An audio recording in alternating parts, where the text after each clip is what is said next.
तो आज हम लोग देखते हैं कि घातांक या जो घात होता है उसका हम लोग बेसिक कंसेप्ट देखेंगे आज। पहला में हम आपको बता रहे हैं कि जैसे मान लीजिए कि अगर हम लोग एक्स स्क्वायर लिखे हैं और एक्स क्यूब लिखे हैं, तो अगर आधार समान है, जैसे यहाँ आपको दिखाई दे रहा है कि आधार क्या है इसका मेरे भाई, आधार यहाँ समान है, तो क्या करते हैं, इसका अगर दो गो यहाँ और यहाँ बेस है तो दोनों को एक लिख दीजिए और इसका माथा और इसका माथा दोनों को जोड़ दीजिए। ठीक है, तो 3 है 2 है, कितना होगा 5।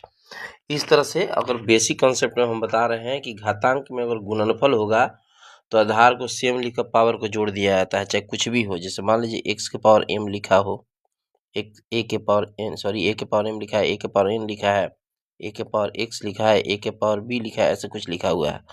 तो जितने भी ए आपको दिखाई दे रहे हैं उसके बदला एक ए होगा और पावर जोड़ेंगे तो m plus n plus x plus b, ये आपका रिजल्ट आ गया।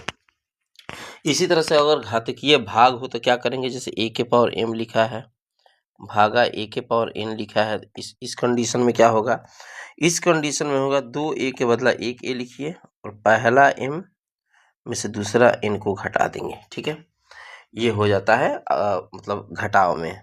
तो भाग में अगर आप इसको और डिटेल से तोड़ना चाहते हैं तो a के पावर m लिख दिए और इस भाग के चलते गुना दे दीजिए यहाँ पे। ठीक है, और 1/a के पावर n, फिर इसको ऊपर लेके जाओगे तुम तो माइनस हो जाएगा।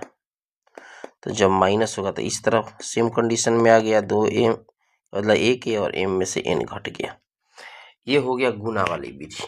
अब घात के ऊपर घात हो तो बहुत सारे उसमें भी कन्फ्यूजन होता है लोगों को, जैसे एक a के पावर x और उसके पावर y लिखा है, तो याद रखना चाहिए a क्या a उतर गया, पावर से पावर में गुना होता है। ये पावर जो आपको दिखाई दे रहा है इसमें गुना हो जाता है। ठीक है, ये सारा का सारा चीज़ एकदम याद चाहिए कि इसमें मतलब कन्फ्यूजन नहीं होना चाहिए।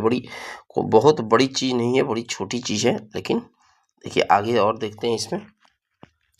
जैसे मान लीजिए कि आपका अगर लिख दिया गया है कि एक a/b और पावर में m लिखा गया, इसको कैसे सॉल्व करेंगे। जब ब्रैकेट हटेगा मेरे भाई, जो यहाँ ब्रैकेट आपको दिखाई दे रहा है ये वाला ब्रैकेट हटेगा, तो उस कंडीशन में हो जाएगा कि a के पावर m होगा और b के पावर m होगा।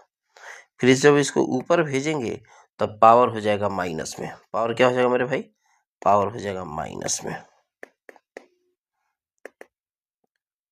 ठीक है, इस तरह से भी लिखा जा सकता है, कोई दिक्कत की बात नहीं। अगर किसी अंक के पावर 0 हो उस कंडीशन में समझिए तो उसकी वैल्यू 1 हो जाती है। किसी भी अंक के माथा पर, जैसे 8 हो गया, x के माथा पर 0 1, ठीक है, कुछ भी होगा वहाँ 1 हो जाएगा।